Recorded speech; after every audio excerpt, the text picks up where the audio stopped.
ठाडी रे मेरी सनी देओल सी बाटी रे।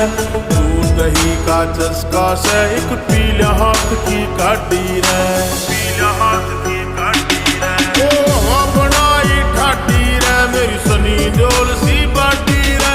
दूध दही का चस्का से एक पीला हाथ की काटी रे। शान कसूती बैठक में आओ के खाट की, शान कसूती बैठक में आओ के खाट की। चौधर पूरी जाट की से चौधर पूरी जाट, चौधर पूरी जाट की से चौधर पूरी